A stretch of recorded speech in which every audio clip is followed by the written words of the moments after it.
Sejam bem-vindos a mais uma livecast do canal Fé e Conhecimento. Eu sou a Camila e hoje nós vamos falar sobre doenças psicossomáticas. Gente, essa live é possível assistir tanto pelo YouTube como ouvir pelo Spotify. E se você está me assistindo, seja ao vivo, seja pelo YouTube, você vai perceber que eu tô com vários tiques aqui na boca, porque eu coloquei o aparelho nos dentes de baixo ontem, então eu ainda tô me adaptando, então tô meio tô meio esquisita, tô me adaptando ainda com isso, tá? Mas vida que segue, a vida não para por conta disso. Indo direto ao ponto, né, direto aí ao assunto que nos interessa, que trouxe vocês aqui nesse vídeo hoje, falando um pouco assim sobre o que são doenças psicossomáticas, né?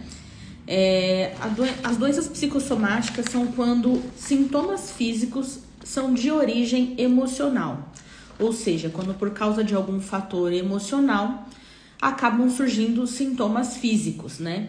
Seja trazendo sintomas físicos, seja também agravando outros problemas de saúde física que você já tenha, como uma pressão alta, um diabetes, uma asma, né? E entre outros problemas. Então, um exemplo, assim, quando alguém, por causa de uma ansiedade, de um momento de estresse, começa a ter sintomas físicos, né? Como enxaquecas, dores de estômago, alergias na pele, coisas desse tipo. E aí, fazendo um parênteses aí sobre isso, a Organização Mundial de Saúde, a OMS, define que saúde é o bem-estar físico, mental e social, e não apenas ausência de doença. O que quer dizer esse não apenas ausência de doenças? Porque às vezes uma pessoa ela pode ter um diagnóstico, por exemplo, de hipertensão, que é a pressão alta. Tem que tomar remédio pro resto da vida. Mas essa pessoa pode ser considerada uma pessoa saudável, se com o remédio ela mantém a pressão dela controlada, se mesmo com a hipertensão ela consegue trabalhar, cuidar da família e viver a vida dela normalmente, mesmo tendo um problema de saúde crônico, né, que a hipertensão não tem cura, ela pode ser considerada uma pessoa saudável. Então, ter saúde não é simplesmente não ter nenhuma doença.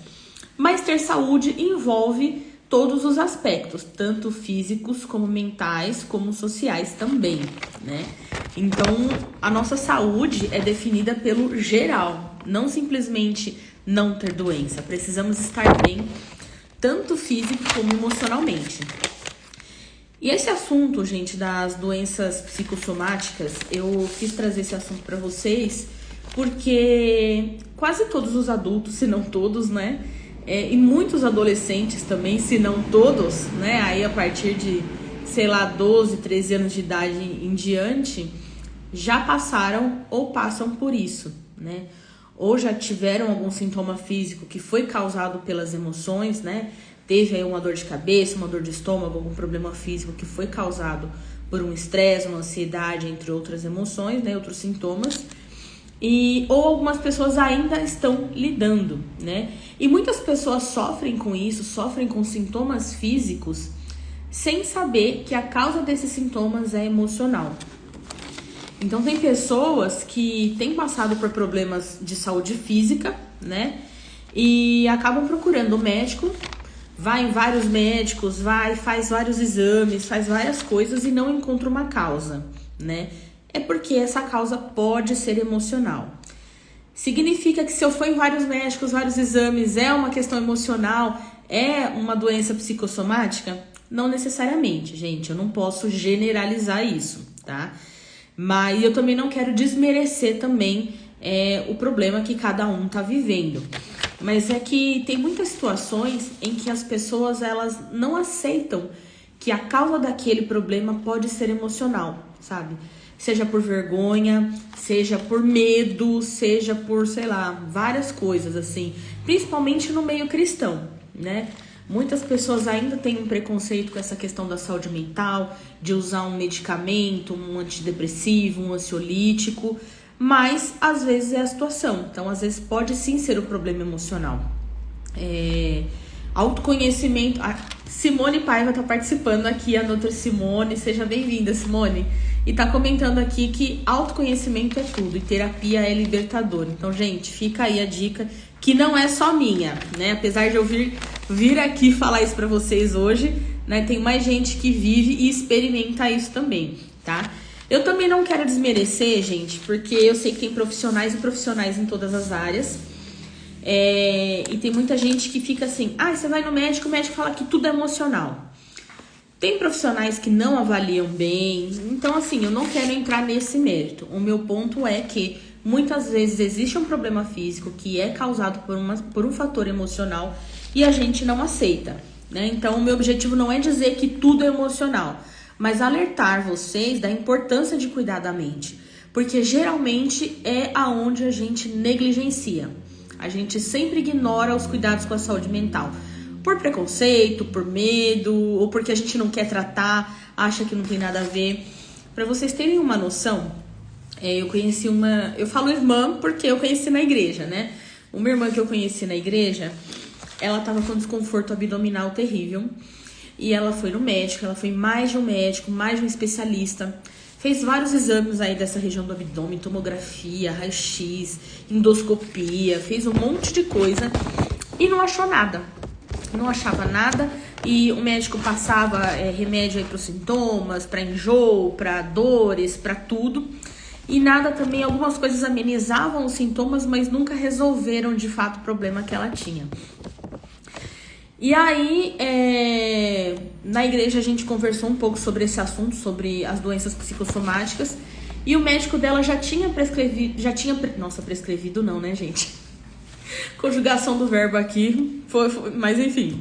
O médico já tinha prescrito para ela um ansiolítico e ela não queria aceitar, ela não queria tomar, porque ela não conseguia entender, não conseguia aceitar que o momento de vida que ela estava vivendo estava gerando um estresse tão grande a ponto de impactar na saúde física dela. Ela achava que, sei lá, por algum motivo ela estava lidando bem, que o problema emocional não era tudo isso, ela estava vivendo um problema familiar e ela achou que aquilo não era tudo isso a ponto de, não era tão grande, não era tão intenso a ponto de impactar na saúde física dela. E ela estava com medo de tomar um remédio, medo da família ter preconceito, medo da igreja, de alguém falar, e vários medos ela estava falando. E a hora que ela aceitou que aquilo realmente que ela estava vivendo poderia estar impactando na saúde física dela, ela conseguiu começar o tratamento com ansiolítico, tomar o remédio e ela melhorou. Nossa, ela foi curada milagrosamente? Não, gente, calma. Ela começou o tratamento, vai um tempo até os medicamentos fazerem efeito, vai um tempo até ela entender e aceitar que realmente está vivendo um quadro de uma doença psicossomática, né? E ela foi melhorando aos poucos. Então, conforme ela melhorou a saúde física dela, conforme ela melhorou a saúde mental dela, né? Conseguiu manejar e gerenciar todo o estresse, ansiedade, preocupação, medo que ela estava vivendo na família dela, isso começou a impactar na saúde física. O desconforto abdominal dela começou a melhorar, começou a diminuir. Com isso, ela começou a ter mais ânimo. Com isso, ela começou a se sentir mais animada, mais feliz. E isso impactou na vida espiritual dela, né? Ela começou a rever a vida de oração, a ter ânimo para frequentar mais os trabalhos da igreja, que ela já estava bem mais ou menos indo, né? Por conta aí desse mal-estar que ela estava tendo. Então, assim, gente, o nosso corpo e a nossa mente, eles dão sinais, né? É assim como qualquer máquina. Se você pegar assim um celular, dificilmente uma máquina ela para do nada. Geralmente ela dá sinais. Falando de um celular, geralmente, começa... o som do celular não funciona. Daqui a pouco a câmera do celular não funciona. Daqui a pouco outra coisa vai deixando de funcionar, até que o celular pifa de vez e não liga mais. E o nosso corpo também é assim, né? Então a gente vai tendo sintomas, vai tendo várias coisas ao longo, às vezes, de anos, até a gente levar a sério aquilo que está acontecendo, né? Eu sempre falo aqui que poucas pessoas, de novo, não é generalizando, mas poucas pessoas têm um infarto, um AVC do nada. Geralmente isso vem de uma vida de maus hábitos, de sedentarismo, de várias coisas que a gente vai ignorando. E sem contar, gente, que a gente acostuma a viver mal. A gente acostuma a dormir mal. A gente acostuma a comer mal. A gente acostuma aos mal-estar que o nosso corpo tem, sabe? Ah, isso aqui já é assim, todo dia eu tô assim. A gente vai acostumando a viver mal. E aí, quando o nosso corpo, a nossa mente entra em colapso, né? Seja num algo maior como um infarto, um AVC, ou seja numa crise depressiva, numa crise psicótica, numa crise seja lá qual for, a gente fica, nossa, do nada. Dificilmente acontece alguma coisa assim do nada, gente. Então, se atentem aos sinais antes do colapso. Pensando aqui em alguns sintomas físicos, né? Para vocês se atentarem que podem ter relação com fatores emocionais, são essas alterações gástricas, né? Seja aí do estômago de enjoo, azia, dores, alterações no intestino, né? Seja quando o intestino prende ou quando o intestino solta demais, também é um sintoma para a gente prestar atenção. Alterações no peso, seja para mais ou para menos, alterações no apetite, alterações de pele, dores de cabeça, menstruação fora de hora. Esse da menstruação já aconteceu comigo, assim. Quando eu era novinha, assim, adolescente, quando eu perdi a minha avó. A minha menstruação veio fora de hora. Quando eu recebi a notícia que a minha avó tinha morrido, a minha menstruação simplesmente veio. Mas por quê? Por conta de um fator emocional. Um fator emocional, um estresse, o luto, medo, sei lá, receber a notícia da morte de alguém. Isso fez com que a minha menstruação viesse fora de hora, acabou desregulando um pouco o ciclo, enfim. Essas alterações no ciclo menstrual também são sinais de que alguma coisa na mente está acontecendo. Toda alteração é sinal disso? Não, gente. Às vezes tem um ovário policístico, enfim.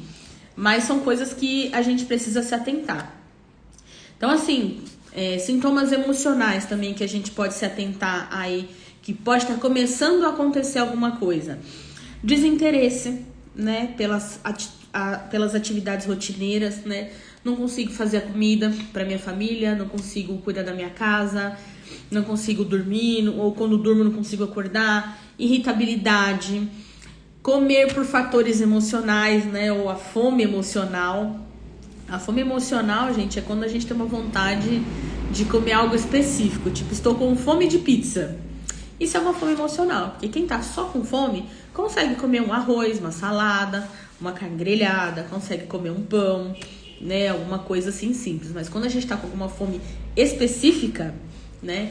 Isso geralmente é uma fome emocional. A gente tá querendo comer alguma emoção. E isso é algo que eu também lido muito na minha vida e trato na minha terapia, né? Então, geralmente eu quero comer o estresse do dia a dia, eu quero comer o cansaço do dia a dia. Então, tá vendo como tudo tá ligado? Quando a gente tem um problema, seja ele físico, seja ele emocional, ele vai afetar as outras áreas da nossa vida. Dificilmente a gente tem um problema que fica ali quietinho. Ele vai afetar as outras áreas da nossa vida, né? Então, assim, a Simone comentou aqui em um dos comentários, né?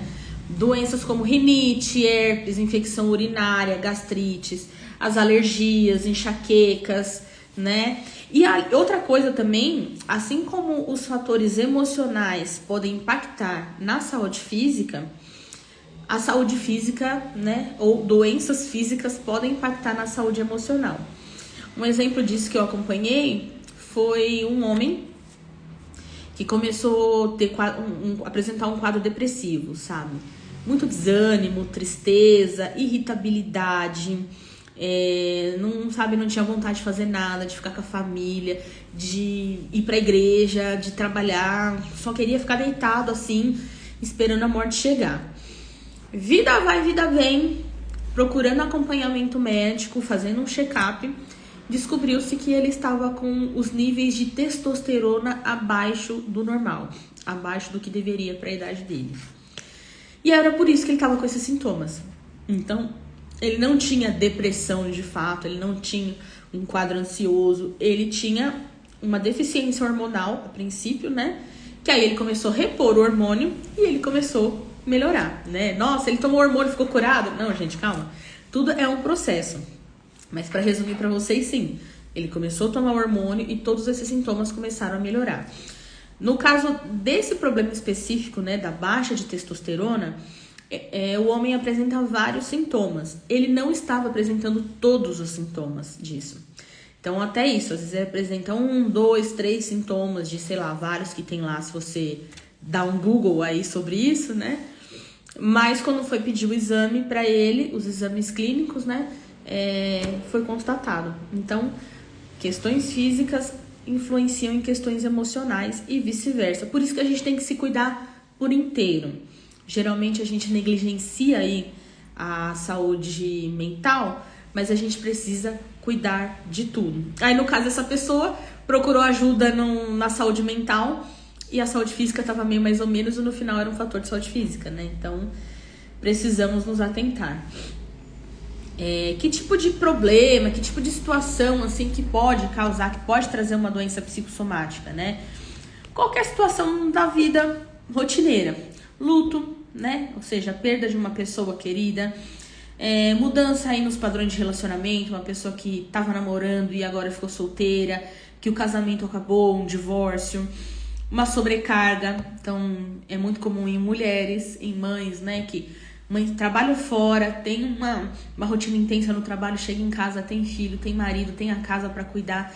Então, essa sobrecarga, essa coisa de ter que fazer muitas coisas, de ter que dar conta de muitas coisas, isso traz sintomas físicos também. Murmuração, né? A pessoa que tá sempre reclamando, sempre desanimada, sempre não tem nada de bom pra falar na vida. Eu vejo pessoas assim, gente, eu não tô aqui querendo desmerecer o sentimento de ninguém, mas às vezes a gente é ingrato, sabe? A gente deixa de agradecer pelas coisas básicas do dia. Você já acordou respirando, você levantou e você se levou ao banheiro, né? Isso já é motivo de gratidão, né? Então, a murmuração, mágoas, inclusive nessa questão murmuração e mágoas, já tem cientista pesquisando a relação de alguns tipos de câncer com esse fator emocional, né? De pessoas que guardam muitas mágoas, que guardam muito rancor de fatos passados. Tem cientistas fazendo ligação sobre isso com o câncer. Então, olha só que sério que é essa questão das emoções influenciarem no nosso corpo, né? E também, gente, as doenças psicossomáticas, elas não só causam problemas ou sintomas físicos, elas pioram os que já têm, né? Então, a pessoa que tem uma rinite, um quadro alérgico, que já é diagnosticado, né?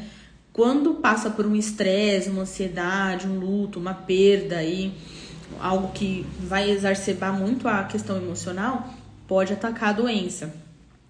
Uma pessoa que tem pressão alta, se passa um nervoso, se irrita demais, a pressão pode subir, né? Então, não só a questão da fibromialgia, né? A pessoa que já tem uma dor crônica, como a fibromialgia, dores de coluna, né? Então, fatores emocionais podem sim impactar em diagnósticos que a pessoa já tenha, né? E qual que é a solução para isso? Como que a gente pode tratar uma doença psicossomática, né?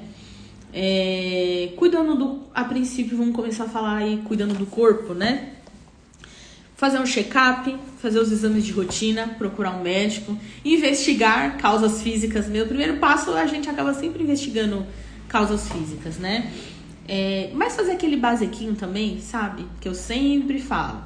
Uma alimentação equilibrada, atividade física, sono adequado, né? Dormir, aí quando eu falo dormir, não é necessariamente dormir uma quantidade de horas específicas, mas ter um sono de qualidade, controle no uso das telas. A gente passa muito tempo diante das telas, seja trabalhando, seja estudando, seja no entretenimento. Não é errado a gente se entreter aí em relação às telas, mas tudo tem limite, né? Tudo em excesso faz mal. E tudo que a gente faz em excesso, seja o uso de telas, seja comer, seja qualquer outro vício, é para esconder alguma falta. Então, tem um fator emocional envolvido aí em todos os nossos excessos, né? Então, assim, cuida do corpo, se alimenta bem, dorme bem e controla aí a questão do uso das telas, tá? Cuidando da mente, então, ter uma rede de apoio, prestar atenção nas pessoas com quem você convive. Tem muita gente, assim, que é desanimada por natureza. Se você já não tá bem e começa a andar com uma pessoa que é muito desanimada, muito negativa, isso não vai te ajudar, né? Então, pensa aí com quem anda na sua intimidade. Porque às vezes algumas pessoas a gente não vai conseguir evitar. Às vezes se alguém no trabalho, você precisa trabalhar, você não vai deixar trabalhar porque tem uma pessoa negativa lá. Mas o quanto essa pessoa faz parte da sua intimidade. É aí que tá o problema, entendeu? Então, a rede de apoio é importantíssima. É a questão da família. Quem não tem família, amigos. Ou quem não tem família também, a família de Deus, né? Às vezes a gente não tem família, não é nem por não ter família, mas às vezes mora em outro estado, mora em outro país, não tem um familiar de sangue perto. Mas se você é membro de uma igreja, procura a ajuda da igreja, né? Procura aí uma rede de apoio na família que Deus te deu. Então, fazer terapia, né? Passar com um psicólogo, conversar com um profissional da saúde mental. Se a gente se cuidar, começar a se cuidar nos primeiros sintomas, né? A gente ia evitar muita coisa, né? Já ia evitar o colapso, né? Mas já ia evitar muita coisa, evitar a piora. Mas nem sempre a gente tem a mentalidade da prevenção. Quando algum problema acontece, né? Seja assim um desânimo, alguma coisa assim que ainda tá meio leve, a gente fica, não, eu vou resolver isso. Só que não resolve, não lida, vai empurrando com a barriga, até, como falei, entrar em colapso.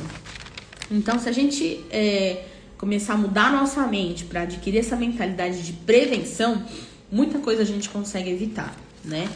Fazer o acompanhamento com o psiquiatra, né? E, se for o caso, tomar o remédio. Todos os casos de doença psicossomática tem que tomar remédio, tem que passar com o psiquiatra? Não necessariamente, né? Se você começa a tratar essas coisas logo no começo, somente a terapia com o psicólogo já vai te ajudar, né? O problema é que a gente só procura o psiquiatra quando a bomba já estourou, né? Quando a mente já entrou em colapso.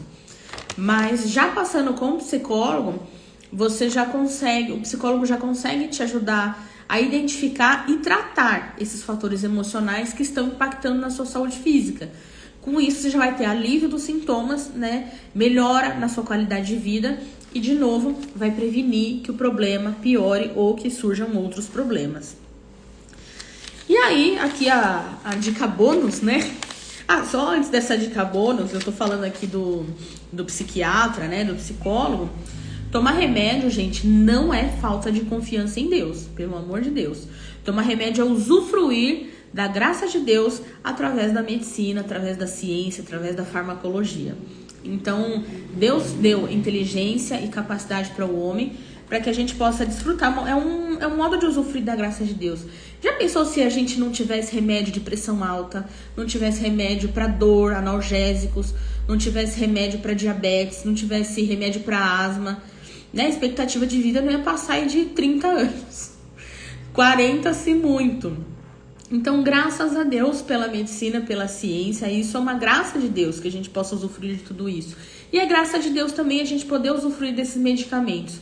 E quando eu falo graça de Deus ao poder usufruir desses medicamentos, é usufruir com sabedoria. Não é usar remédio de qualquer jeito, por qualquer coisa. O meu ponto é que, assim, muitas pessoas, né, eu conheço pessoas que falam assim pra mim: mas eu tomo antidepressivo há 20 anos e nunca resolveu nada. Só que quando você vai investigar, vai puxar mesmo o histórico da pessoa, a pessoa faz 20 anos que ela toma remédio, mas não significa que ela faz o tratamento. O que isso quer dizer? Ela teve um problema uma vez e ela foi no psiquiatra, ele prescreveu medicamento, ela tomou remédio de qualquer jeito, não tomou no horário que ele passou, tomava dia sim, dia não, conforme lembrava, sabe? E aí, enfim, ela não fez o tratamento. Aí chegou no psiquiatra, falou: tomei tudo direitinho e não tô melhor. Aí ele vai revendo a dose, vai tentando trocar o remédio, porque o psiquiatra, ele não lê mentes. Nem o psicólogo, ninguém lê mentes. Então, assim, a pessoa toma o remédio de qualquer jeito, não faz o tratamento e a culpa é do remédio, né? Então, assim, esses remédios ansiolíticos, antidepressivos e outros são medicamentos seguros, que até gestantes podem tomar esses remédios. A fluoxetina, a sertralina, até gestantes podem tomar esses. Então, assim, não fiquem com medo, mas façam o tratamento. O médico falou para voltar em um mês, volte em um mês. Não fique esperando. Porque o que acontece? Às vezes o médico passa o remédio e fala assim: volta daqui a um mês. Aí quando passa um mês, que aí o remédio acabou, Aí que ele, ai, nossa, eu tenho que marcar o psiquiatra. Aí ele tomou remédio um mês, aí ficou outro mês sem remédio até voltar no psiquiatra. Aí o tratamento já não tá sendo feito como deveria ser. Então a chance de melhora ou o tempo que essa pessoa vai ter para melhorar vai ser muito maior, né? Então toma o remédio, comparece nos retornos direitinho, não interrompa remédio, porque isso também é um problema. Esses remédios, né, para tratamento de problemas emocionais, pensa que eles são tipo um antibiótico. Quando você tá com uma infecção, o médico ele prescreve um antibiótico geralmente para 7 dias. Mas geralmente no terceiro ou no quarto dia você já se sente melhor, né, do problema da dor ou do incômodo da infecção. Porém, quantos dias o médico mandou tomar? 7. Ele não mandou você tomar até o dia que você se sentir melhor. O tratamento ele dura 7 dias. Então, independente de como você se sente, você tem que tomar os 7 dias. Se você para o antibiótico antes da hora, você até vai se sentir melhor inicialmente, mas dali alguns dias, talvez algumas semanas, a infecção ela volta mais forte do que a anterior. Aí ao invés de 7, você vai ter que tomar, sei lá, uns 14, 20 dias de antibiótico, talvez até na veia, para melhorar esse quadro de infecção. E com esses remédios é a mesma coisa. Então, se você começa o tratamento e para no meio do caminho porque você já começou a se sentir melhor, se você já começou a se sentir melhor, isso é ótimo. Senão que o tratamento não vai ser tão longo. Mas você tem que seguir com o tratamento até o fim. Porque se você interrompe um antidepressivo no meio do caminho por conta própria, é possível que aconteça o que a gente chama de efeito rebote, né? Você tem uma recaída, tem um problema e fica pior do que quando você começou a tomar o remédio. Aí é onde eu escuto as pessoas falando: o remédio me fez mal, me deixou pior do que antes. Não. A irresponsabilidade que às vezes a gente tem ao iniciar um tratamento que deixa a gente pior. Não são os remédios. Por isso que eu falo isso, não é para culpar ninguém. Mas aqui eu tô falando para adultos, tô falando com adultos. Então, assim, precisamos ter responsabilidade com os tratamentos que a gente assume. Então, começou a tomar o remédio, vai até o fim para que você tenha o resultado esperado. Senão vai ficar nesse vai e vem. Fica aí 20 anos tomando antidepressivo, não resolve, porque o problema não é o antidepressivo, né? O problema é não fazer o tratamento. Cuidando do espírito, então, a gente falou sobre cuidado com o corpo, cuidado com a mente, e agora cuidando do espírito. Como que a gente pode cuidar do nosso espírito aí diante de qualquer problema, não só as doenças psicossomáticas, mas qualquer problema da vida? O básico do básico que a gente aprende quando é criança na igreja, lendo a Bíblia e orando, né? Não vou cantar o louvorzinho aqui de novo, mas quem me conhece já sabe desse louvor. Então, leia a Bíblia, ore, né? Cultive uma vida de oração, de intimidade com Deus, não só como um checklist que eu preciso orar, mas pense no privilégio que é a gente poder estar na presença de Deus, né? E no privilégio que é a gente poder falar com Deus. E eu já falei em outros vídeos, eu tô tentando achar aqui onde eu escrevi em algum lugar, sobre leitura bíblica, que a leitura bíblica, ela traz benefícios emocionais também. Ai, gente, tô procurando aqui onde eu anotei. Achei. Ler a Bíblia uma vez por semana não muda a vida de ninguém nada. Isso é um estudo americano, um estudo antigo até. Se você ler a Bíblia uma vez por semana, não vai mudar em nada a sua vida, se você ler só lá no culto. Mas se você ler a Bíblia 4 vezes por semana ou mais, o sentimento de solidão cai 30%, os problemas com a raiva caem 32%, amarguras nos relacionamentos caem 40%, você tem 57% menos de chance de desenvolver problemas com álcool, o sentimento de estagnação até espiritual diminui 60%. Então, assim, não é eu que tô falando, é uma pesquisa americana, mas, se você ler a Bíblia 4 vezes por semana ou mais, tenho certeza que você vai sentir a diferença na sua vida. Então, cuide também da sua vida espiritual. Leia livros cristãos, né, também, cultive o hábito da leitura, livros saudáveis, sabe? Não tem muito livro doido por aí, com um monte de informação que talvez te deixe até mais doente, no sentido de a gente consumir muita informação e não dá nem tempo de processar as informações que a gente consome, sabe? Então, algum livro cristão sobre algum assunto. nessa temática aí de livros sobre saúde mental, tem alguns livros. Um deles chama Fortes e Fracos, da autora Anna Stout. E eu gosto desse livro porque ela fala da posição de uma pessoa que lida, que trata, ela é uma paciente, né? Ela fala da experiência dela enquanto uma pessoa que lida com a depressão e com a ansiedade. Tem o livro Pensamentos Transformados, Emoções Redimidas, também do pastor Ricardo Barbosa. Ele também fala sobre isso. Tem um livro sobre ansiedade, um livro cristão sobre ansiedade também. Eu vou fazer o seguinte, eu vou colocar os nomes dos livros na descrição aqui da live, né? Tanto no YouTube, Spotify, enfim, onde você acompanhar. Eu vou colocar os livros destacados sobre isso e que abordam um pouco de doenças psicossomáticas. Tem o livro Psiquiatria e Jesus, do Dr. Ismael Sobrinho. Também vou colocar o nome dele aqui embaixo para vocês. Certo, gente? Eu espero que tenha ajudado vocês, tenha feito vocês refletir um pouco sobre a importância da gente cuidar da nossa saúde mental, né? Cuidar da nossa saúde física, mental e espiritual também, né? Porque o nosso corpo, ele é um só, né? Então não tem como a gente separar uma coisa da outra. Não acontece isso com vocês, às vezes, do tipo assim, sei lá, briguei com alguém. Aí aquilo te deixa desanimado o dia todo, te deixa um pouco triste, aquilo faz com que você não esteja muito atento ao seu trabalho, né, às atividades que você tem que fazer durante o dia. Então, qualquer detalhe, tudo que acontece na nossa vida, seja na área física, na área emocional, vai afetar as outras áreas também. Então, cuidem da saúde de vocês por inteiro e não achem que é pecado, que é ruim fazer acompanhamento psicológico, muito menos o psiquiátrico. Pelo contrário, se você fizer um tratamento direitinho, seguir as orientações conforme o médico prescreveu, a tendência é dar tudo certo, tá bom? Que Deus abençoe vocês e até as próximas lives.